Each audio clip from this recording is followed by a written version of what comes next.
O nosso propósito aqui não é edificar um prédio, mas é implantar o reino. Há uma diferença muito grande nisso.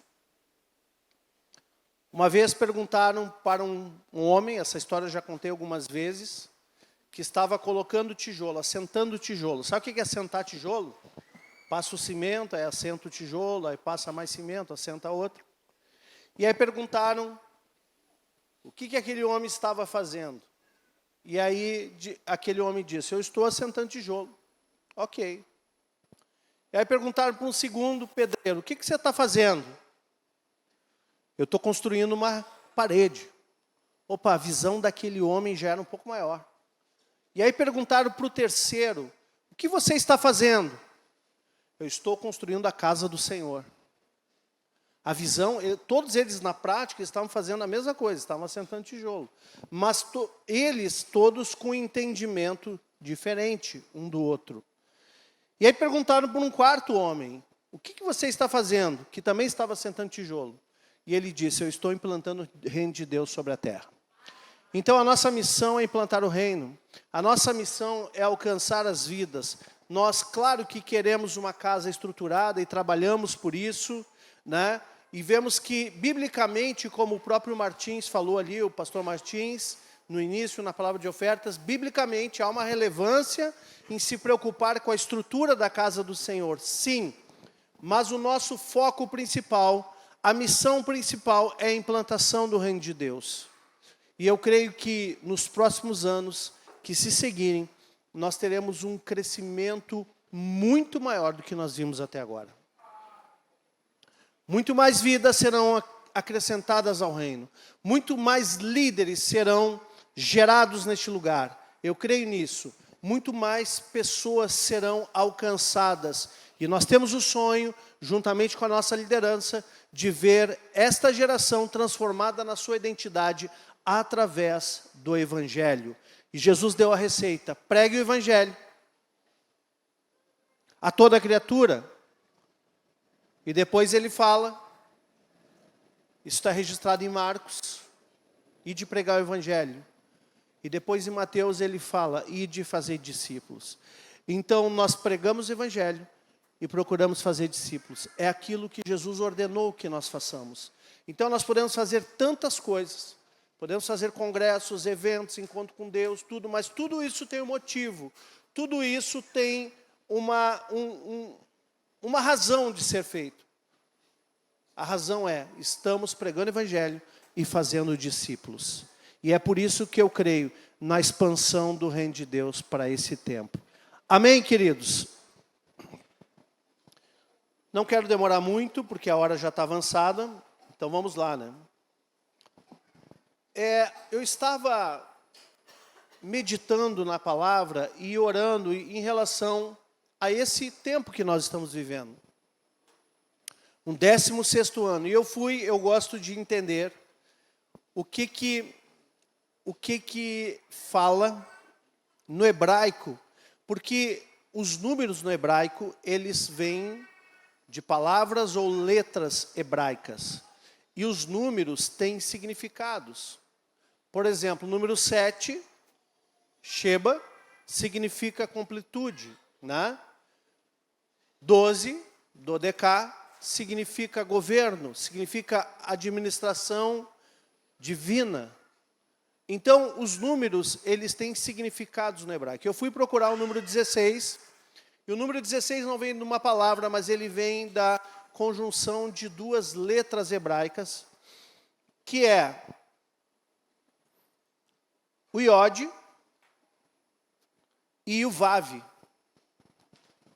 O Iod e o Vav. O Iod, ele representa o 10, e o Vav representa o 6, que dá 16.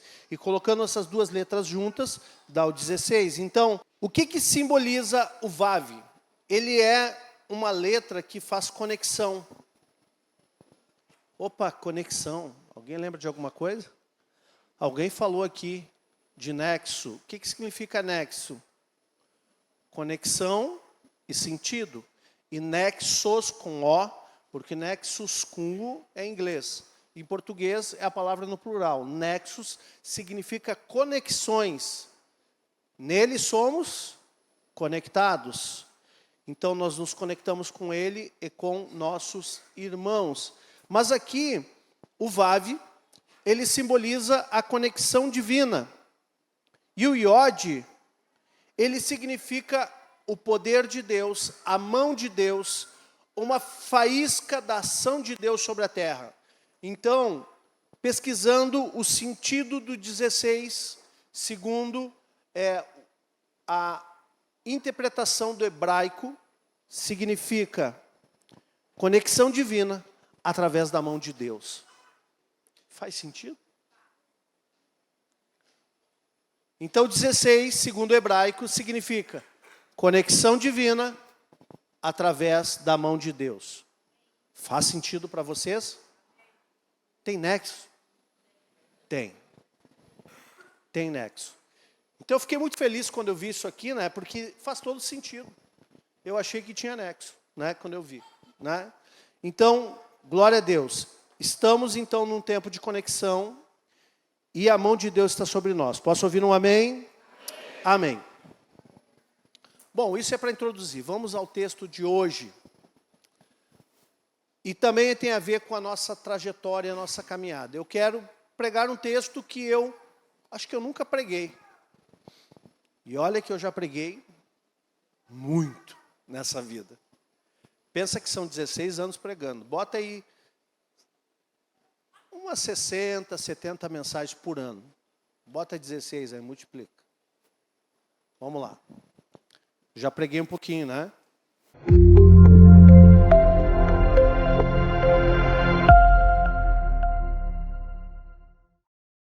Então, abre a tua Bíblia aí, em Mateus 17, versículo 1. Essa semana eu estava estudando a palavra e Deus falou comigo através desse texto, mas eu não sabia muito bem o que eu faria com ele e a inspiração para hoje vai ser ele, então. Hoje, de tarde, aqui na minha meditação, ele foi elucidado e tem a ver conosco, com esse tempo em que nós estamos conectados debaixo da mão do Senhor. Amém? Vamos lá. Mateus 17, versículo 1. 6 dias depois, tomou Jesus consigo a Pedro e aos irmãos Tiago e João, e os levou em particular a um alto monte. E Jesus, foi transfigurado diante deles. O seu rosto resplandecia como o sol, e as suas vestes tornaram-se brancas como a luz. E eis que lhe apareceram Moisés e Elias, falando com ele. Então disse Pedro a Jesus: Senhor, bom é estarmos aqui. Se queres, farei aqui 3 tendas. Uma será tua, outra para Moisés, outra para Elias. Falava ele ainda quando uma nuvem luminosa os envolveu, e eis, vindo da nuvem, uma voz que dizia: Este é o meu filho amado, em quem me comprazo. A ele ouvi. Ouvindo-a, os discípulos caíram de bruços, tomados de grande medo. Aproximando-se deles, tocou-lhes Jesus, dizendo: Erguei-vos e não temais. Então eles, levantando os olhos, a ninguém viram senão Jesus. E descendo eles do monte, ordenou-lhes Jesus: A ninguém conteis a visão, até que o Filho do Homem ressuscite dentre os mortos. Amém? Então, eu vejo aqui que Jesus, ele veio, segundo a carta aos Filipenses, capítulo 2, versículo 5, fala ali o modelo de liderança de Jesus, que ele mesmo sendo Deus, ele não usurpou ser igual a Deus, mas se humilhou. E a Bíblia diz ali uma expressão muito interessante que diz que ele veio em figura humana. Jesus veio à terra em carne, ele veio em figura humana. E Jesus, vindo em carne, se fez homem, se humilhou e serviu aos homens. E Deus deu a ele um nome sobre todo nome. Então, essa figura humana, essa maneira que Jesus veio em carne sobre a terra, ela foi, na verdade, uma expressão de Deus na terra que guardou a verdadeira identidade ou a divindade de Cristo. Porém, Jesus escolhe ali os seus 3 discípulos mais chegados, Pedro, Tiago e João, e sobe ao monte. Aqui esse monte é chamado Monte Tabor, já estive lá em Israel. Nesse monte, ali, a face de Jesus é transfigurada. Ou seja, a face dele é modificada. Ele ficou com uma aparência de luz. Diga luz. A glória de Deus, ela é manifestada por luz. Por isso a palavra de Deus diz que ele é o Pai das luzes, porque ele é o Rei da glória. Então, ali Jesus, ele, por um instante, ele deixa a figura humana e ele traz ali a sua verdadeira divindade como um rei que tem muita luz, muita glória. Ele expressa naquele momento a sua glória diante dos seus discípulos. E eles ficaram tomados de medo. E junto desse cenário, aqui nós vemos a manifestação de 2 personagens bíblicos. Primeiramente Moisés e posteriormente também Elias. A interpretação teológica sobre a aparição de Moisés e Elias é uma interpretação de que Moisés representa a lei, todo o fundamento, toda a Torá, todo o fundamento mosaico e toda a lei de Deus estabelecida e toda a legislação do povo de Israel através de Moisés. Quais foram os livros da Bíblia que Moisés escreveu? Amém. Gênesis, Êxodo, Levítico, Número e Deuteronômio. Pelo menos parte do Deuteronômio, porque o final de Deuteronômio conta a morte de Moisés. Eu acho que não foi ele que escreveu. Estou desconfiado. Mas Moisés também escreveu Salmo 90 é dele. Bom, enfim, voltando aqui. Então, nós vemos aqui a aparição de Moisés, que prefigura o período da lei. Mas também tem a aparição aqui de Elias, que prefigura os profetas, ou o período profético. Nós vemos aqui, então, o encontro da lei, do profético e do Redentor. Moisés já havia cumprido a sua missão. Elias já havia cumprido a sua missão. Cristo estava por cumprir a sua missão final, que era a cruz. Mas aqui naquele momento ele transfigura e ele apresenta um Cristo ressurreto. Um Cristo com corpo glorificado, um corpo de luz. Olha que interessante, se você for ler o livro de Apocalipse, você vai ter a revelação de um Cristo. O livro de Apocalipse é a revelação, quem já ouviu falar nisso? Revelation em inglês, né? O que revela o Apocalipse? Alguém vai dizer assim, revela as coisas do fim.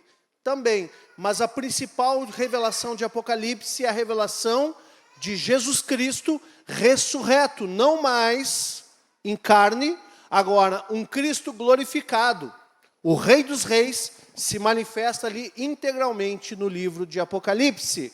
Como Jesus não havia ainda cumprido a sua missão, ele então, naquele instante, ele se revela glorificado ali no Monte Tabor, ou chamado popularmente de Monte da Transfiguração. O que isso tem a ver com a nossa história, com anexos, né? É que nós temos, nesses 16 anos, também procurado ter momentos entre nós de revelação e de conhecer a glória de Deus. Uma das coisas que me chama a atenção nesse ministério, principalmente nas imersões que temos, onde temos mais tempo, nós temos dado liberdade ao Espírito Santo para manifestar a glória de Deus. Amém, igreja? Eu quero dizer para vocês que eu sempre digo o seguinte, o culto na Nexus não termina. É verdade ou não é? O culto, ele se dissolve. Ele não termina. Porque a gente fica orando, às vezes, aqui até tarde, até que a última vida seja orada, com imposição de mãos, com óleo, ou ministrando cura, ou ministrando libertação. Por quê? Porque uma das características da nossa igreja é essa: nós queremos ver a glória de Deus manifestar sobre a terra. Aqueles discípulos viram a glória de Deus se manifestar ali no Monte Tabor, no Monte da Transfiguração. E nós, como igreja, temos buscado isso nesses 16 anos. Senhor, amamos a tua glória.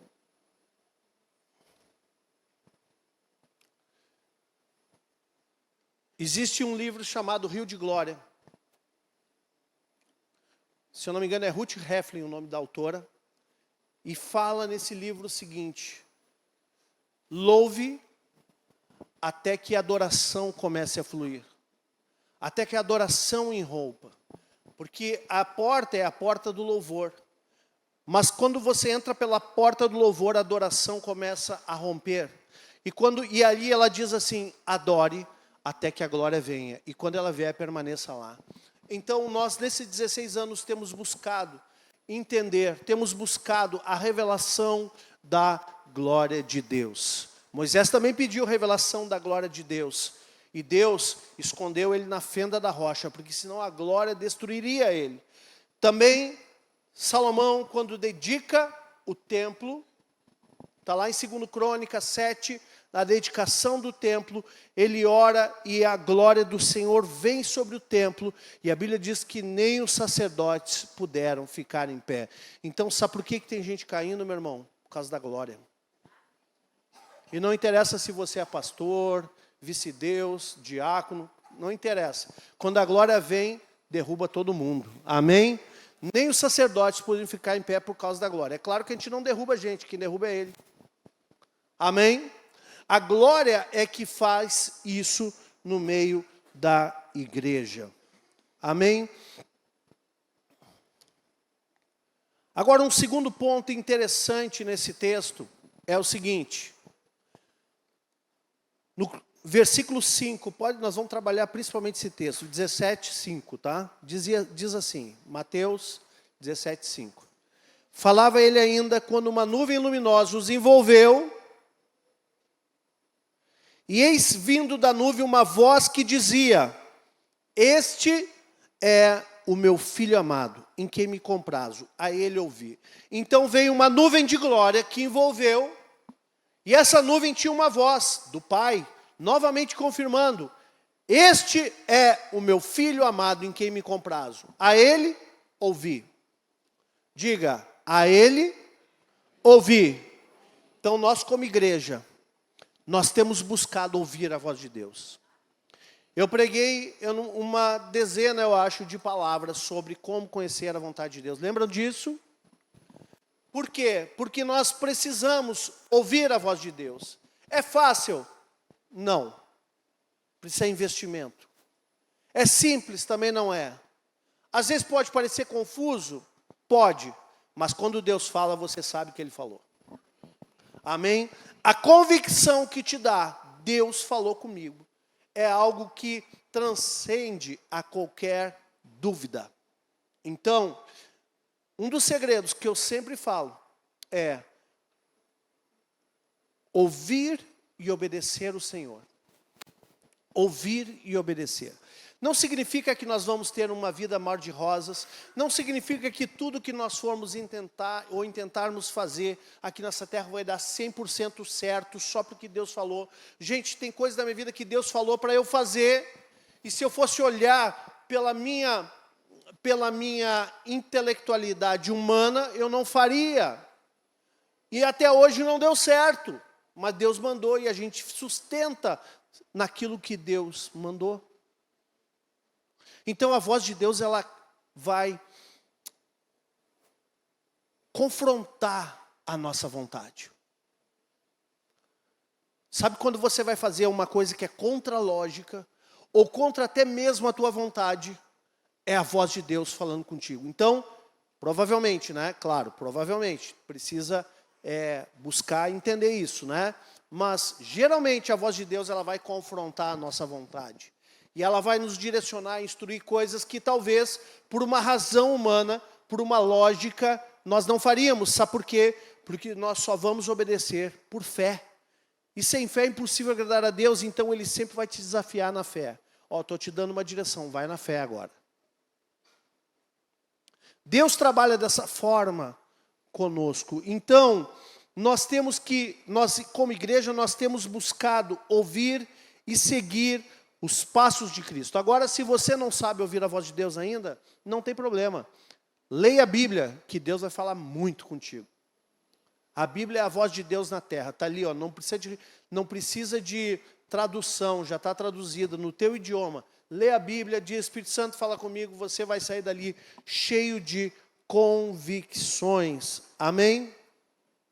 Um outro ponto importante que nós tiramos desse texto, e tem a ver com a nossa história, é 2 Coríntios 3, 18. Olha só. Assim como ali naquele momento, Jesus trouxe uma revelação da sua glória para aqueles 3 discípulos. E nós também, debaixo dessa audição espiritual, estamos buscando constantemente uma transformação contínua. Olha o que Paulo fala a Corinto, a igreja de Corinto, 2 Coríntios 3,18. E todos nós, com o rosto desvendado, contemplando como por espelho a glória do Senhor, somos transformados de glória em glória, na sua própria imagem, como pelo Senhor, o Espírito. Então, nós somos como um rosto em espelho. Quando nós lemos a palavra, ela nos lê. Quando nós lemos a palavra, é como se nós estivéssemos botando a nossa vida no espelho. E ela começa a nos ministrar de tal forma, e nós começamos a ser transformados, porque o Espírito que está em nós começa a falar conosco.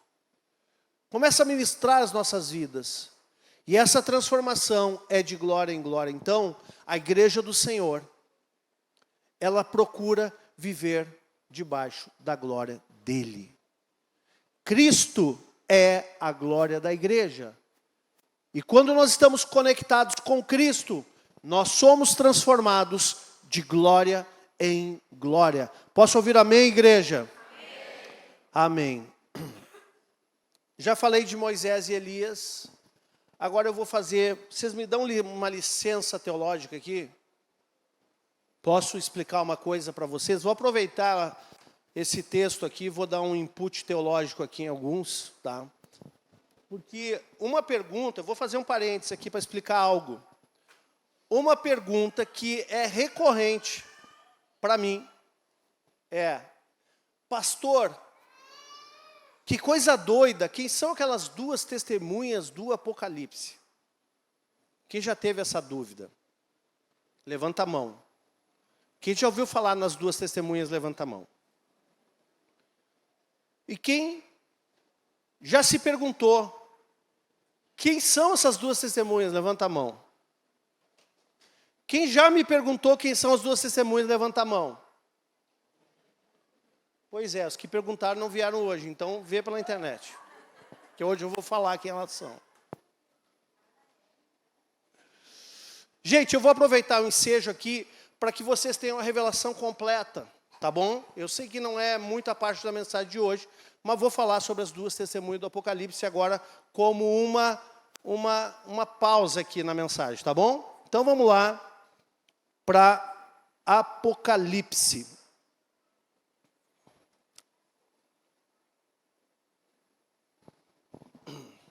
Capítulo 11, versículo 3. Porque essas 2 testemunhas têm a ver com esse texto, é por isso, tá? Vamos lá. Hoje vocês vão ser ampliados aqui teologicamente. Uau! Vamos lá. Darei as minhas 2 testemunhas que profetizem por 1260 dias, vestidas de pano de saco. São estas as 2 oliveiras e os 2 candeeiros que se acham em pé diante do Senhor da terra. Se alguém pretende causar-lhes dano, sai fogo da sua boca e devora os inimigos. Sim, se alguém pretende causar-lhes dano, certamente deve morrer. Elas têm autoridade para fechar o céu, para que não chova durante os dias que profetizarem. Tem autoridade também sobre as águas para convertê-las em sangue, bem como para ferir a terra com toda sorte de flagelos, tantas quantas quiserem. Vamos lá. Quem já ouviu falar da grande tribulação? Na verdade, a grande tribulação é um período que é denominado assim por serem 7 anos, onde esses 7 anos estarão debaixo da regência do anticristo. E a Bíblia fala, João falou, que o espírito do anticristo já está entre nós. Durante 7 anos vai estar a regência do anticristo. Só que a Bíblia, se você for estudar Mateus 24, onde é um capítulo escatológico, a Bíblia diz que durante 3 anos e meio será a tribulação, e durante mais 3 anos e meio será a grande tribulação. A Bíblia separa em 2 etapas. A primeira de tribulação e a segunda de grande tribulação. Aqui fala que essas 2 testemunhas de Apocalipse vão estar testemunhando durante 1260 dias. Tendo em consideração que o calendário judaico é de 360 dias redondo, nós temos 3 anos e meio, 1260 dias. Agora preste atenção. Elas ficarão 1260 dias, ou seja, a primeira metade testemunhando sobre o Senhor, sobre a veracidade da palavra e sobre Jesus. Eles ficarão preparando, porque ao final dos 1260 dias, eles serão mortos e os seus corpos estendidos em praça pública, e a Bíblia diz que depois eles ressuscitarão e subirão aos céus. Amém? Nós sabemos que há alguns homens na Bíblia que ou não morreram ou tiveram seus corpos escondidos. Por exemplo, Elias subiu numa carruagem. Moisés, o livro de Judas fala que Satanás foi disputar o corpo de Moisés e o arcanjo Miguel guardou o corpo de Moisés. Agora não sabemos se ele estava vivo ou morto. Eu acredito que morto, porque a Bíblia diz, Moisés é morto em Deuteronômio. Quando Deus fala com Josué, olha, Moisés é morto, vai, passa o Jordão e leva o povo para conquistar a terra. Ok?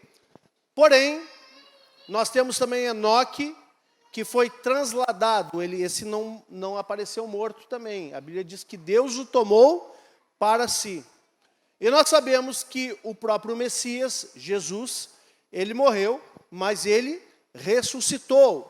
E a Bíblia fala ali em Atos que os anjos apareceram na ascensão de Cristo e disseram, ó, varões galileus, esse mesmo Jesus que vocês estão vendo subir, ele virá nas nuvens em glória para arrebatar a sua igreja.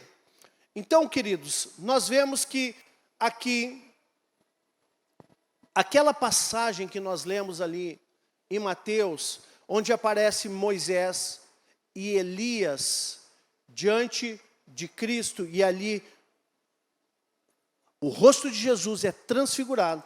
Isso, na verdade, não é uma base bíblica para espiritismo. Não, mas foi uma espécie de teofania na terra. Teofania é quando há uma manifestação sobrenatural de Deus sobre a terra. Então vamos entrar aqui nas 2 testemunhas. Olha o que diz, darei as minhas 2 testemunhas, bota de novo o texto ali, Apocalipse 11, 3. Que profetizem por 1260 dias vestidas de pano de saco. Ou seja, 3 anos e meio, a primeira metade, a tribulação. São essas 2 oliveiras e 2 candeeiros. Aqui nós vemos 2 oliveiras. Sabemos que Israel representa a oliveira com o ramo original enxertado em Cristo. Aliás, que nasceu de Cristo. Que nasceu de Deus, e através de Cristo, a igreja gentílica foi enxertada nessa oliveira. Aqui pode ter uma representação de 2 igrejas, a igreja dos judeus messiânicos e a igreja gentílica. A oliveira é aquela que produz as azeitonas e que também dá azeite. Amém? Óleo. Também 2 candeeiros. Quando a Bíblia fala em Apocalipse de candeeiro, ele começa dizendo assim, ó, vi 7 estrelas e 7 candeeiros. Os candeeiros eram as 7 igrejas da Ásia. Então está falando de 2 candeeiros. Pode estar falando também da igreja judaico-messiânica e uma igreja gentílica. Mas judeus e gentis são iguais? Não. Existem alguns textos bíblicos que são endereçados para os judeus. E existem alguns textos bíblicos que são endereçados para os gentios. Amém? O que é gentil? Não é pessoa de gentileza. Gentil com o é pessoa que não é judia, que não é judeu. Amém? Então vamos entender. Aqui pode estar falando de 2 igrejas, mas também há outras interpretações que diz assim, se alguém pretende causar-lhe danos, sai fogo da sua boca e devora os inimigos. Sim, se alguém pretender causar-lhe danos, certamente deve morrer. Elias, por 2 vezes, ele solicitou fogo do céu para destruir os inimigos. Por 2 vezes. Elias, então isso me dá uma dica aqui. Quem é? Quem é o cara que vai aparecer aqui, essa testemunha? Bom, parece que um está com cara de Elias. Vamos continuar para ver. Eles têm autoridade para fechar o céu para que não chova durante os dias em que profetizarem. Opa! Quem fechou o céu? Quem fechou o céu? E parou de chover? Qual foi o profeta que fez isso? Hã? Sabe cantar a música? Faz chover, eu vejo uma pequena nuvem. Quem foi o profeta que disse que ia chover e subiu um monte e botou o rosto no meio das pernas e clamou a Deus porque a chuva voltasse? Ele mesmo tinha dito para parar de chover. Qual foi o nome desse profeta? Elias. Por quanto tempo fechou o céu? 1260 dias. Não tem nada na Bíblia por acaso, meu irmão. Deus já estava profetizando e apontando um tempo escatológico desde lá de trás. Desde lá de trás. E aqui, novamente, nós vemos o seguinte, olha. Eles têm autoridade para fechar o céu, para que não chova durante os dias que profetizarem. Tem autoridade também sobre as águas, para convertê-las em sangue. Quem fez isso? Moisés. E olha o que ele diz, bem como para ferir a terra com toda sorte de flagelos ou pragas, tantas vezes quanto quiser. Quem fez isso, irmão? Moisés. Então, há uma inclinação teológica de que essas 2 testemunhas serão Elias e Moisés. Se a igreja já tiver subido, provavelmente será Elias e Moisés. Se a igreja ainda não tiver subido, provavelmente pode ser a igreja gentílica e a igreja judaico-messiânica.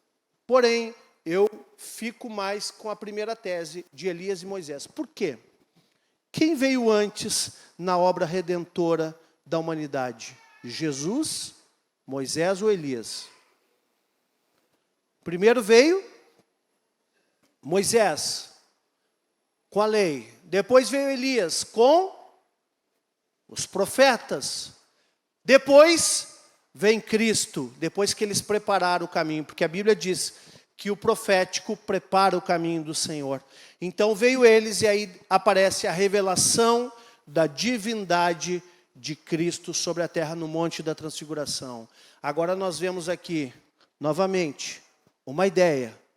Moisés e Elias preparando o caminho para o retorno do nosso Senhor.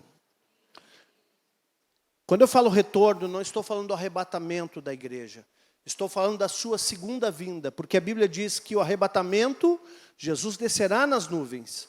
Mas eu falo, quando ele descerá na terra, colocará os seus pés no Monte das Oliveiras, marchará em direção ao monte do templo e entrará na porta dourada e se assentará no templo para reinar sobre as nações. Amém? Você faz parte dessa história. Você reinará com Cristo sobre a terra. Você faz parte dessa história. Amém, queridos? Então, fechando esse insight teológico, porque eu precisava aproveitar aqui para explicar as duas testemunhas, tá? Vamos voltar para o nosso tema aqui. Nós estamos, então, aqui, diante disso, crendo nas promessas como igreja e o cumprimento das profecias e tudo aquilo que o Senhor semeou desde o início para conosco. Ainda quero ler Atos, capítulo 1, versículo 6. Então os que estavam reunidos. Peraí, deixa eu contextualizar. Isso aqui é Atos 1. Atos 1 é onde acontece a ascensão de Cristo, onde ele vai assunto aos céus e ele sobe, né, na frente de todos aqueles que estavam vendo. A última palavra de Jesus foi essa, na terra. A última palavra de Jesus na terra foi essa. Quando terminou essa palavra, eles viram ele subindo. Então os que estavam reunidos lhes perguntaram. Aqui tinha aproximadamente 120 pessoas, que foi a igreja da época, aqueles que seguiam Jesus. Jesus tinha 12 discípulos diretos, que ele discipulava. Se bem que antes de terminar o capítulo 1, eles já elegem aquele que substitui Judas, para que o encargo não ficasse com ninguém, para fechar a equipe de 12, e Atos 2, o Espírito Santo desce com tudo. Mas aqui, ele diz o seguinte, então os que estavam reunidos lhe perguntaram, Senhor, será este o tempo que restaures o reino a Israel? Meu Deus, esses homens ainda estavam com a mente, no reino físico. Jesus já tinha falado diversas vezes, o meu reino não é desse mundo. O meu reino nunca vai ter fim, mas ele não é dessa terra. Meu reino é espiritual.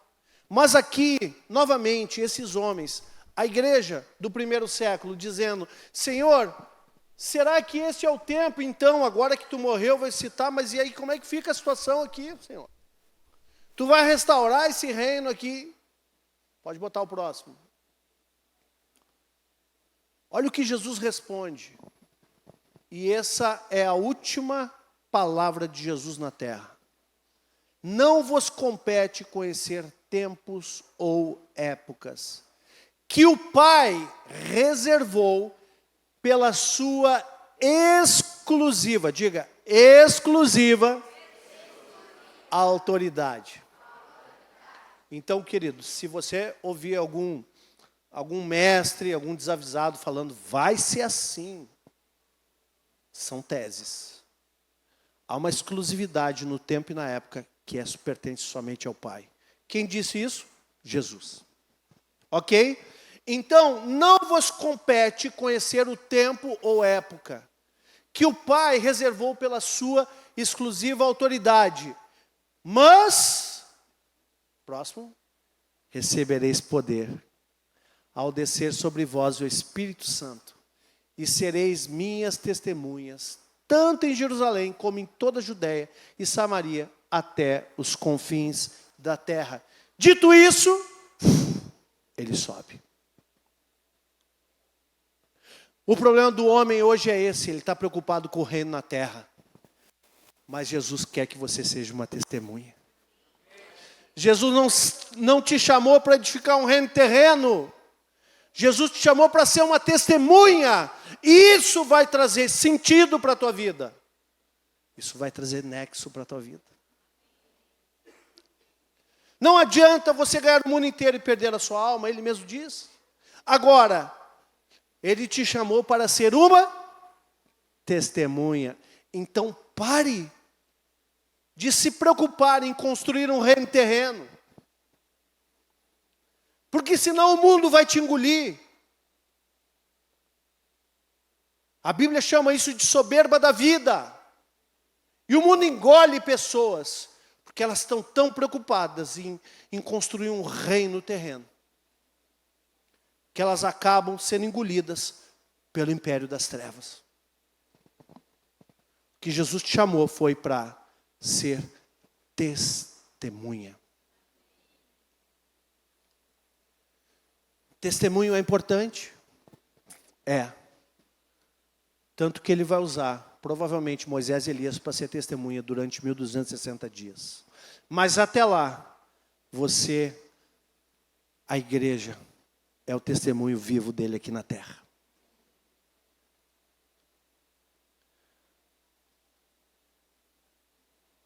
E eu creio, amados, com toda sinceridade e verdade, que essa palavra, ela mostra o quanto para nós sermos testemunhos nessa terra. Nós precisamos de uma capacitação do Espírito Santo. Nós precisamos de uma capacitação do Espírito Santo. Após a transfiguração, os discípulos do monte, preparados e capacitados para a missão. Eles desceram então preparados e capacitados para a missão. Da mesma forma, a nossa celebração de 16 anos é tanto um marco quanto uma preparação para os desafios futuros. Nós precisamos estar equipados e fortalecidos pelo Espírito Santo para espalhar o Evangelho sobre a terra. Agora, quem Deus vai usar para isso? Responde para mim. Não bota no coletivo. Quem Deus vai usar para isso? Eu.